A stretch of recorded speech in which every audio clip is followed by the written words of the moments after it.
All right. How's it going, everybody? Brandon McCaskill here with Momentum Canada. I hope you're having a good start to your Monday. What's the date today? Today is the 26th. I was going to say 27th. It's 26th.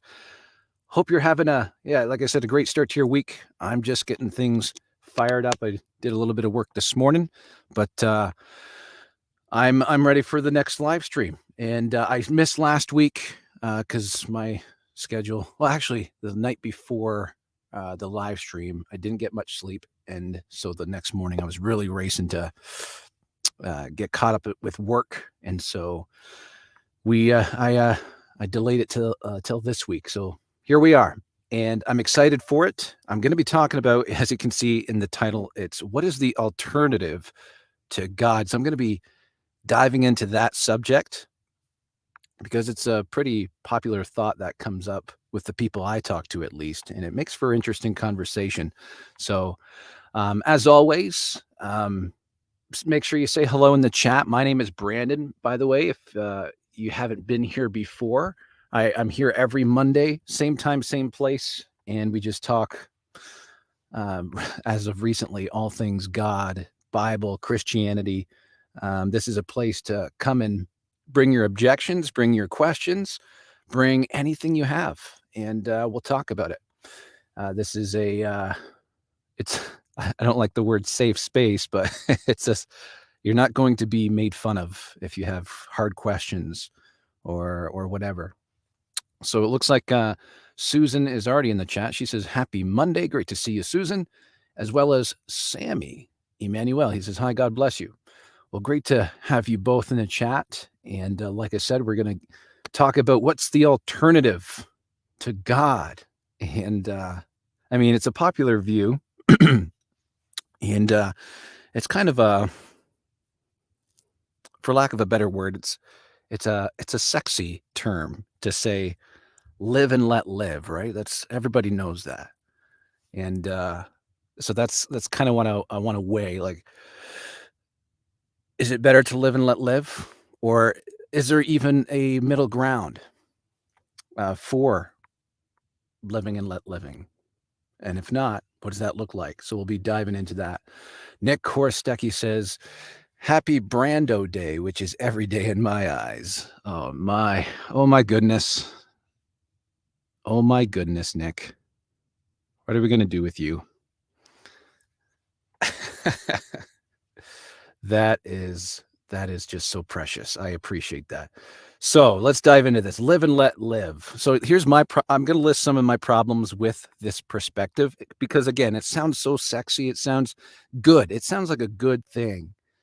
But here's just a few of the problems. For one, it discourages community uh, and accountability to one another, which I think is healthy, um, and discourages acts of love and charity. I mean, just for example, I mean, let's say a homeless man is on the street and someone offers him food, he can reject it. I mean, people have the free will to reject charity from people, but our instinct should be to always reach out to someone, to always, when we see a need, it should be a part of who we are to step out and offer ourselves to make that situation better. So this whole live and let live, it's kind of drawing a line saying people, you you keep to yourself. Even if you see me in need, don't come over here. That's what it kind of encourages. So that's a downside to that. Oh dear. I'll leave that I'll leave that comment alone, Nick. Gosh. Um yeah. And so sharing Christ with people, it should be about reaching out, right? And not batting people over the head with theology. And yes, theology is important. And I love talking about theology. I think it's fun. And I mean, people wrestle with understanding, and I enjoy those conversations. But my motivation should always be wanting to help someone. My posture should always be in that direction. So And so, yeah, being on this channel and especially the recent content I've been putting out, a lot of people have been saying, "Brando," um, I get mixed reactions. Atheists have been making angry. Uh, Christians, they think it's funny. A lot of people, I've been getting more appreciation than not, and it's to do with my TikTok videos. Yes, I've sold my soul, and I've gone over to TikTok. I just figure, you know what? I'm not exactly the person who hides. I think my enemies know where I live, so it's just like, whatever. I might as well just go on there and try to reach as many people as I can. And so I've been making these videos. Trying to make them under 90 seconds is the challenge, of course, because that's the length of what they call a short video. And I bring up these conversation pieces about morality or, objections against God, and um, mainly for conversation starters and to help people think from a different perspective, because those kind of things were very helpful for me. So I'm trying to just pass that on, and I'm having fun as I do it too. Um, so yeah, with with me doing these videos, like I said, the responses have been kind of broad, but it's leaning more heavily to the encouraging side. People are thankful that I'm doing them, which is cool. But another popular, I don't, no one's said this directly, but the overall vibe I'm getting is, why is pushing Christianity any different than this transgender ideology that's being pushed? And it's a good question. It's a good question, and one that I think we need to drag out into the spotlight and talk about, because there are a lot of similarities. And let me pause here to take a swig before I get started. I'm going to share with you the similarities because they're kind of crazy.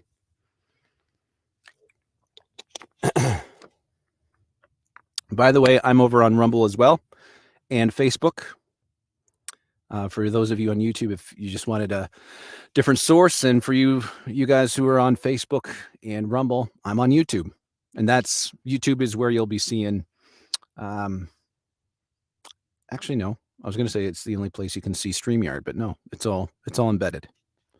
Forgive me. But yeah, anyway, back into this. Here's the similarities between transgenderism and Christianity. They both reach out to people. It's an outreach initiative, right? They both claim to do it in love. They're both religious in nature. That's just the truth of it. Christianity often looks up to pastors and prophets, while the other side look up to scientists and celebrities, and I'm sure there's many more similarities. But something that I was thinking about this morning, and it kind of blew my mind how similar it is. It's almost like the transgender movement is hijacking the message of Christianity, because Christianity reaches out to save people from hell, right? Separation from God, with the motivation to keep people from harm and eternal death, right? That's just, everybody understands that. That's basic understanding of Christianity.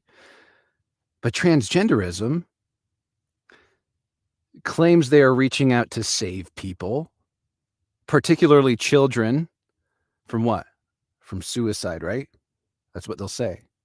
And they say their motivation is to keep these kids from harm and to prevent them from death by suicide. So it's like the same message, but we got to figure out who's telling the truth here. Who's telling the truth and who's telling the lie? Christianity says Christ, right? Christianity says Christ is the only solution to our sin problem.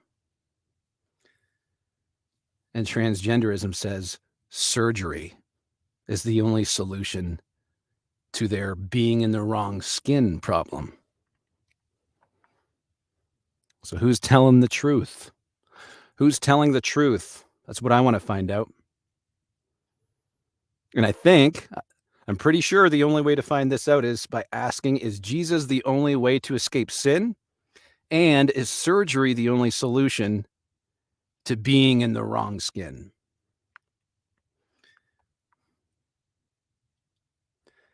And I think this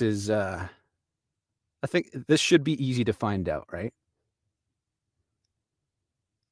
And obviously the journey of, well, first of all, believing the gospels are reliable in the first place. That's your own personal journey. And I've had my own journey. I've studied these things my entire life, basically, and I've great confidence in them. And a lot of the times, people who don't believe have just never had the proper motivation or desire to investigate it themselves. I mean, that makes sense, right? If you're just not interested in something, you're not going to look into it, right? It doesn't really matter what the subject is. But it's the people, at least in my experience, the people who are like viciously attacking the scriptures,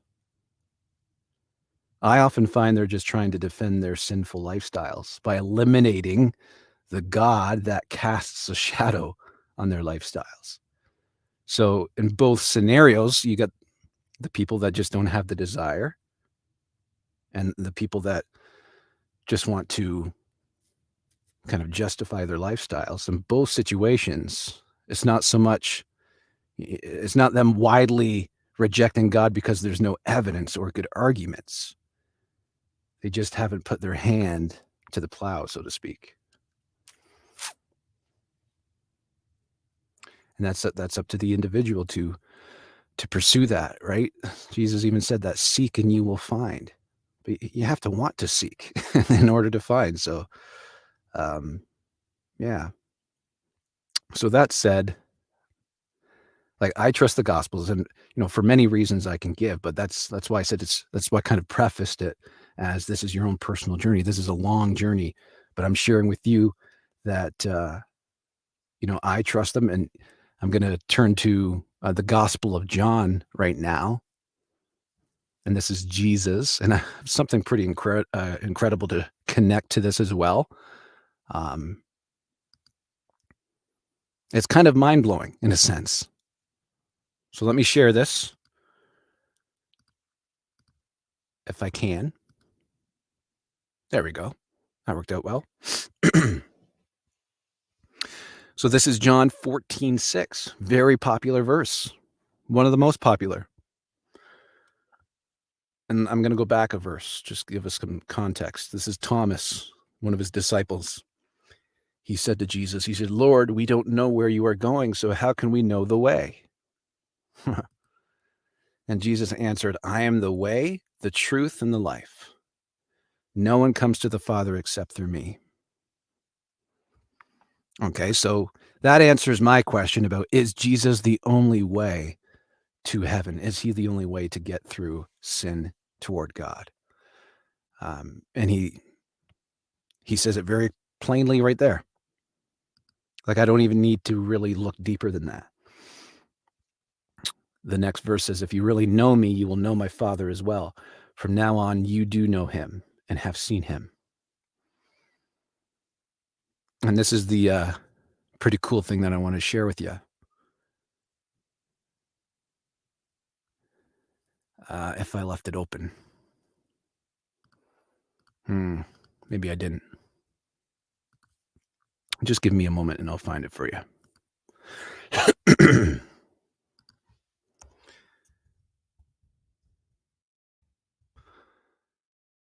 Yeah, there we go. I thought this was just amazing.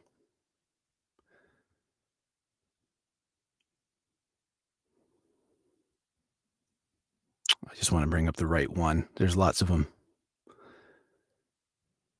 It's a diagram.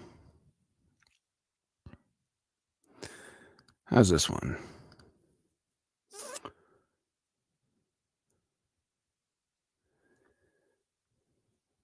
Hmm.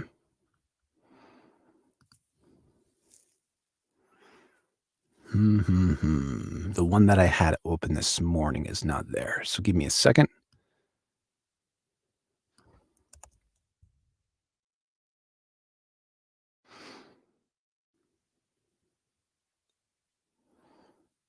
That's too bad.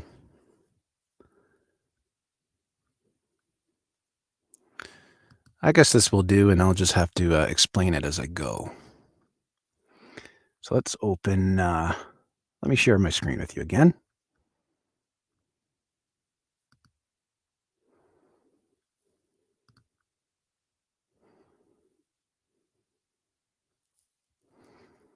And here we go.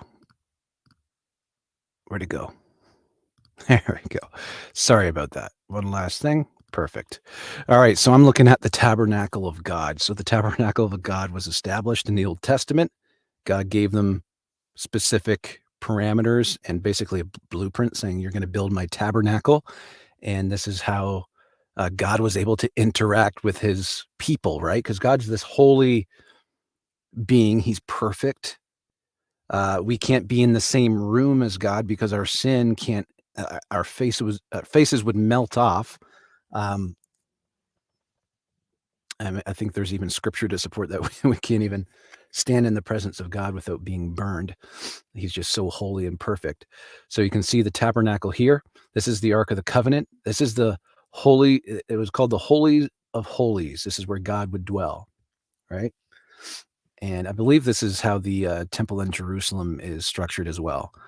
But this is back before they had the temple, and they would carry it with them everywhere they went. You can kind of see over here, there's a little fence around it, and you can see the Holy of Holies and the holy place. And they had on the outside what they called the outer court. There's a little washing for ceremonial washing and the altar of burnt offerings. So there was a process. You'd come in the front door, and this is the part that's going to kind of blow your mind. The door to come in, this part right here where you were giving your offerings, it was called the way. And this place for the ceremonial washing was called the truth. And then you'd come into here. This process was called the life. So this entire process was to wash us and to prepare us to enter in the holy place where we could receive from God and hear from God. That's how it used to be. So Jesus is saying, I am the way, the truth, and the life. So he's saying, I am that process. I am that mediator between the front door and getting to God. And he's saying, nobody gets to God except through me. So that's a huge claim he's making. But the mind-blowing part is that this was established way before Jesus even existed, way before he was born, which I think is pretty darn cool. Pretty darn cool. So let me remove that. So I guess we answered the question, is Jesus the only solution to sin? And the answer is yes, he's the only way to the Father. I mean, is there any other religion that, I mean, I don't have to get into that because that'd be a bunny trail argument or a conversation. But I'm pretty sure there's not a whole lot of guilt in other religions. Like Christianity, you can't lust. You can't think about adultery of the heart, right? That's lust of the mind.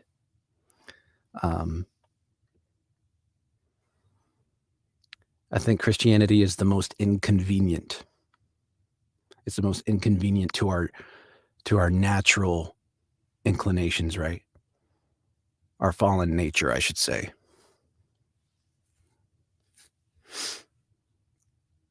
So we answered that question, and we can even go further if we wanted.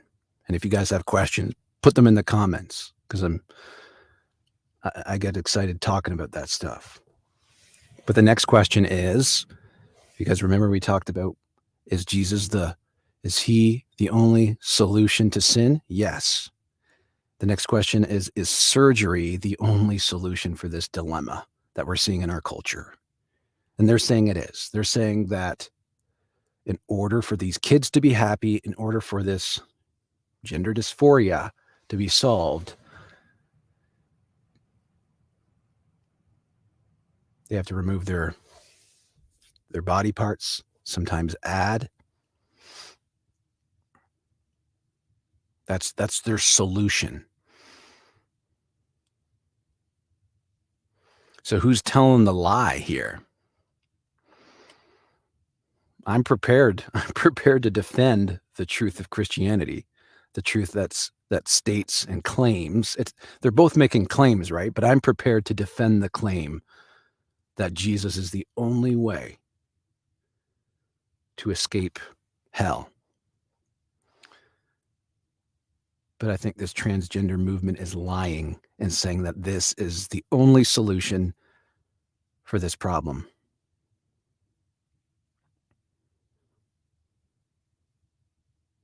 A lot of these kids with suicidal tendencies, because that's the problem, right? They see these kids with suicidal tendencies and they start to question their gender and they say, we got to do it, right? We got to do it. Whatever gets them into that mind space where they're comfortable in their own skin. Like, we got to take care of them. Did you know that most of these kids with suicidal tendencies struggled with suicidal tendencies before they even thought about their gender, before they even thought about their discomfort in their gender? So there's something obviously something's going on beyond this. And I have a few suggestions. I have a few ideas on what that could be. Another thing is that 97% of these kids who struggle with gender dysphoria, that they're confused, they think they're born in the wrong body, 97% of the time they grow out of it. After puberty, they just go through a phase and they're fine at the end of it. Right? Let me pause. You guys are in the chat. Lynn B, hey, top psychologists and psychiatrists have already thoroughly documented that TRA-ism is a mental disorder. Right? Sick world we live in. Great to have you, Mr. G. I think this is the first time we've had you. Great to see you. Let me get rid of that banner. That's an ugly banner sticking in your guy's face. Yeah. And because the people you talk to in this area, they'll quote studies and they'll just dump a bunch of studies at you. But you look at them individually, they're so flawed and flimsy.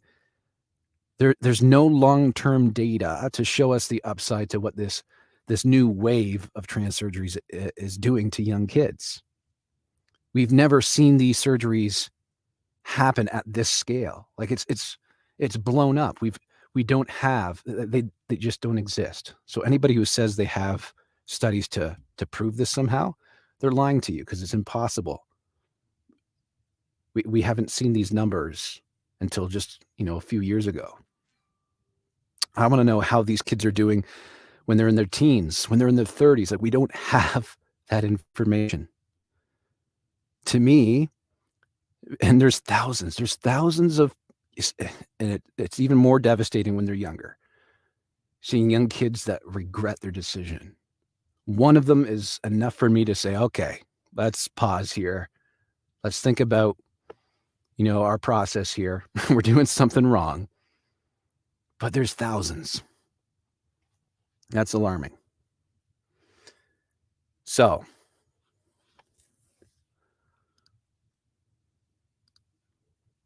Lemby says, up until I turned 18, I was convinced that I was a boy. Allowing young children to decide for themselves will cause worse problems for them. Exactly. And a lot of people will say that I'm not showing compassion towards the kids. This is not the kids' problem. Like, this is not the kids' fault. This is on the parents. And I have notes here that I wrote down, like, what are some solutions that come to mind for me is better parenting. And these are just some examples, but I think we could do a lot better in these areas. Kids don't need phones, let alone social media. Like, I'm terrified to let my kid have a phone. You know what kind of access they have to a very dark world at such young ages? Parents being a better role model, perhaps adopting biblical standards for what relationships were designed for. We already know that kids excel when mom and dad are in the picture. I mean, you think if mom and dad modeled a relationship, of how God intended, you think kids would be a little bit better off? I think so. Have we tried that? These people that are letting their kids transition, have they tried that? I'd be willing to guess, no, they haven't. And I'd be willing to guess that they reject it completely for whatever bias they have against God. And that's what I'm trying to break through on this channel. Like, get rid of this, like, the cost of our sin. Like, if you're rejecting God because of sin, it's not worth it.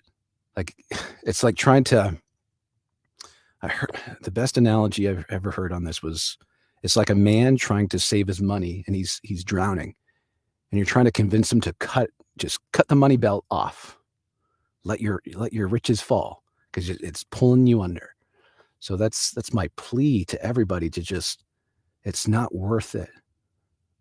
It's not worth it. Let go of the sin.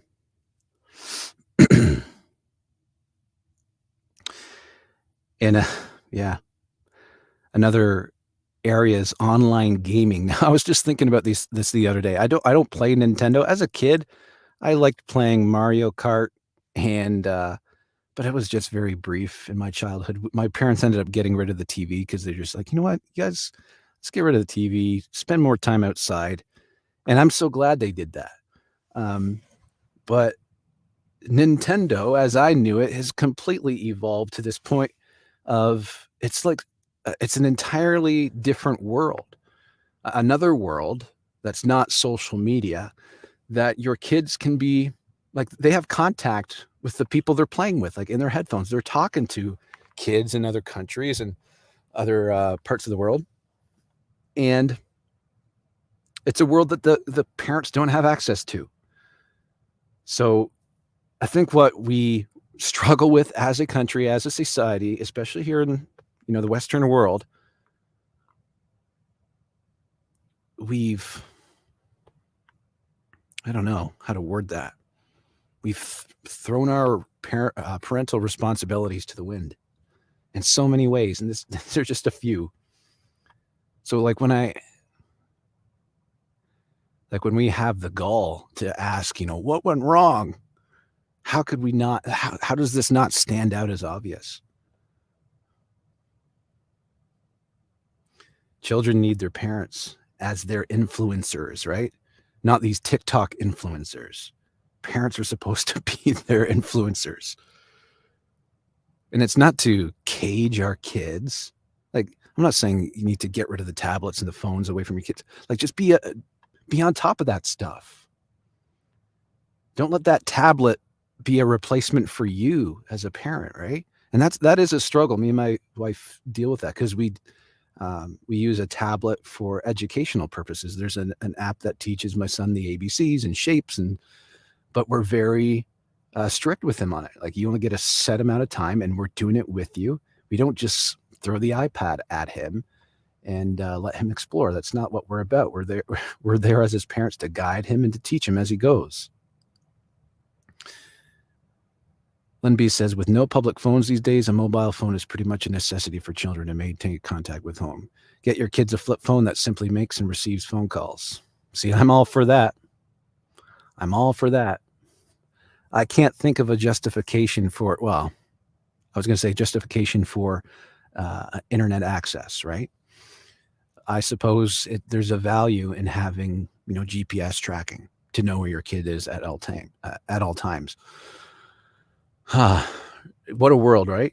What a world where we have to worry about that. Because I remember just me being a kid.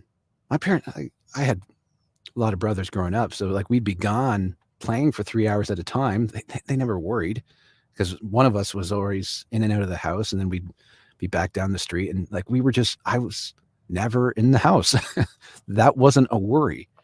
But nowadays, I'm a little bit sketched out with people, kids going missing. Even in my own city, you hear about kids that have gone missing, the sex trafficking rings that are very, popular.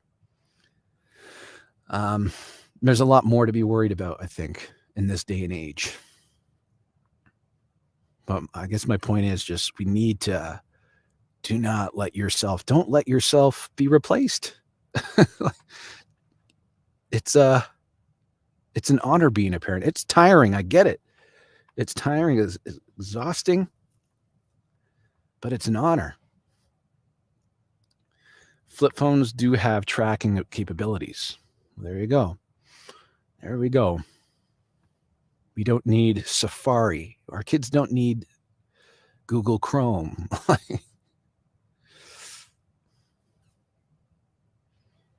No.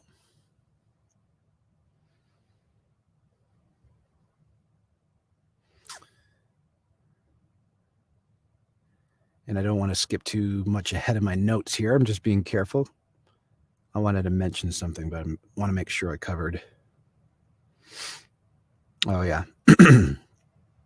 Yeah, because, I made note of, because I hear stories all the time, of teens and even young adults who, they have struggles going on in their own life, and they admit to being exposed to, we'll say, corn, for the sake of the algorithm. I don't want to get deleted. Pornography at ages like 5 or 6 years old. How is that happening? Duh. Of course that's happening. I left my phone on the couch the other day, and I didn't know my son was in the room. And in an instant, he grabbed it and had the buttons pressed and everything, finding things I didn't even know were on my phone. These kids are smart. Now, luckily, he didn't bring up anything inappropriate, but it is so easy. Tap of a button. They can be exposed to something that just changes their life forever in a bad way. In a bad way.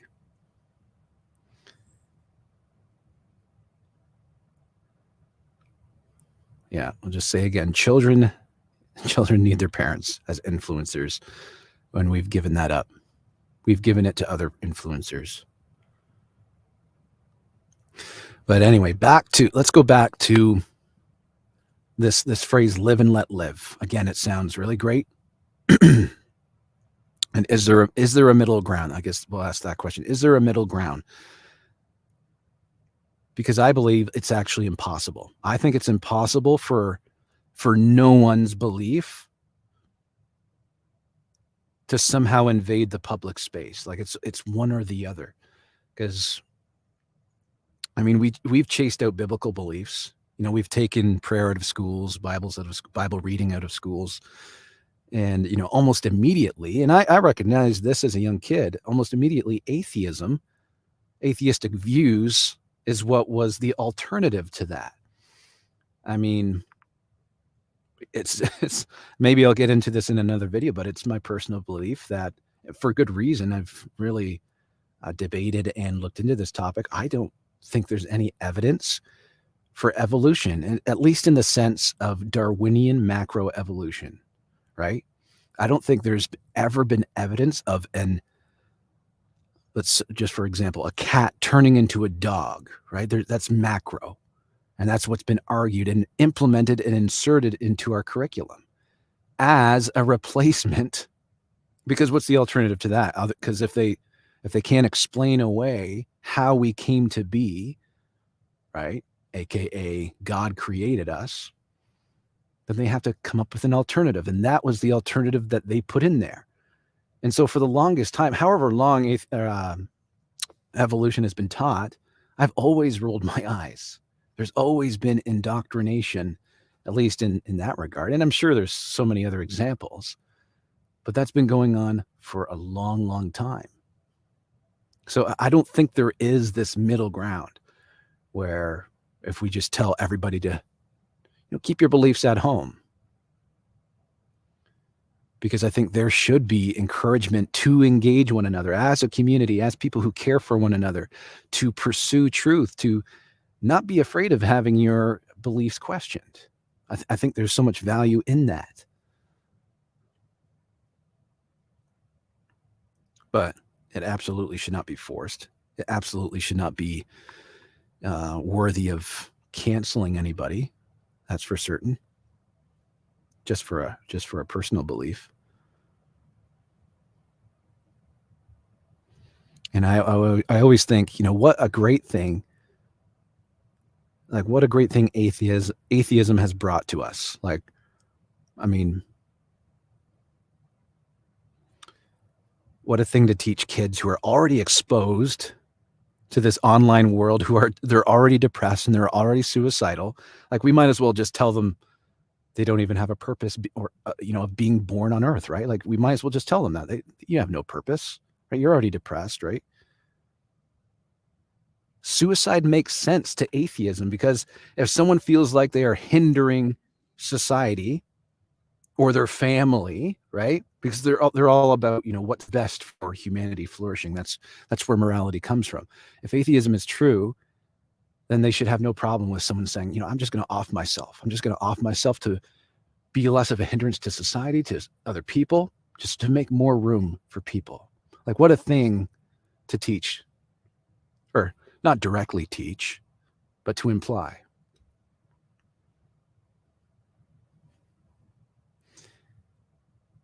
No.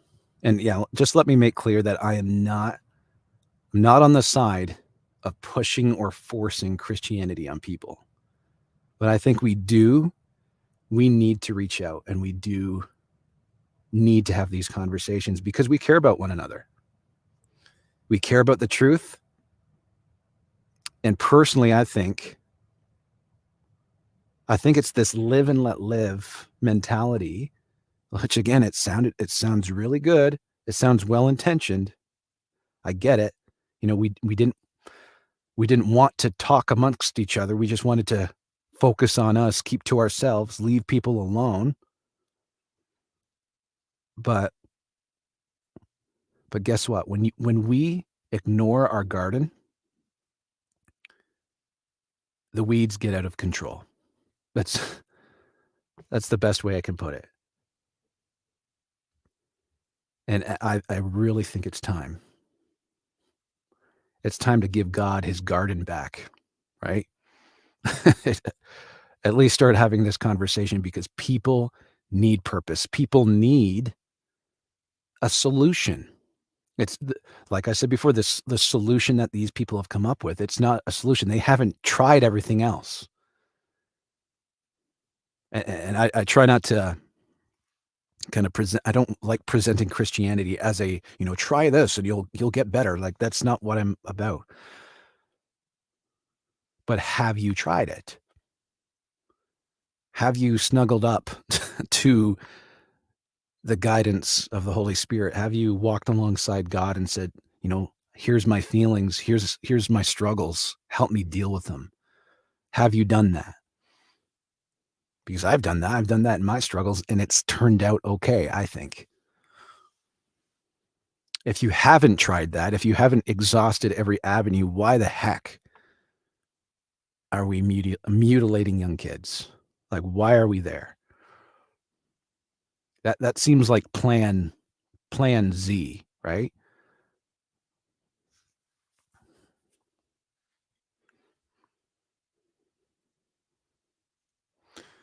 Am I wrong? I'm happy to be wrong.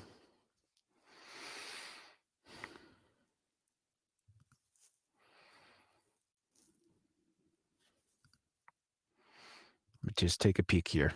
Make sure I'm all good.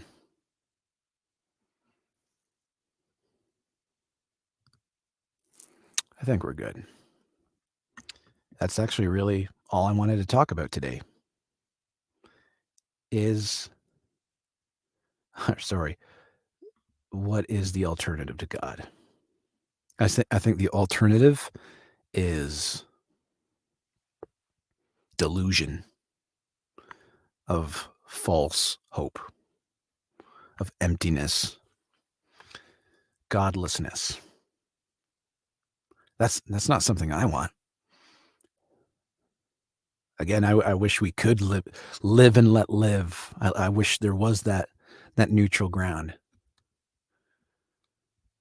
But the weeds certainly get out of control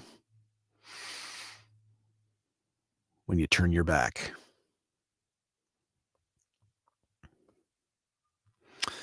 So that's all I have for you guys. That's it for today. Um, like I said, I've been putting a lot of effort into, well, I'll say a lot of heart because they're not too difficult to make. My heart and soul into um, just sharing my faith through a humorous way that I've seemed to find is pretty effective on TikTok, on YouTube, and I share them on Facebook as well. So be on the lookout for those. I have some ideas coming this week, and I get very excited about the replies. I post them because they're encouraging to me, and I hope to encourage other Christians that get exhausted with standing up for what is right. But I get comments like saying, Brandon, thank you for explaining it in this way. It's opened my eyes to this, or um, it's encouraged them to start reading into something a little bit more deeper. Like I love those. That's why I'm doing it. Like I don't even care if it interrupts my workday. Um, because that's the real work. That's the real work I was born to do. And so be on the lookout for those. And yeah, I appreciate you. Thanks, Lynn. Brandon, you have such a calming way about you. I appreciate that.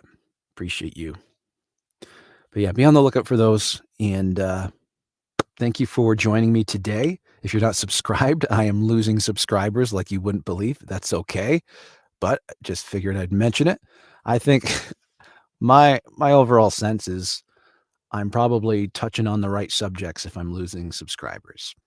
That's how I look at it.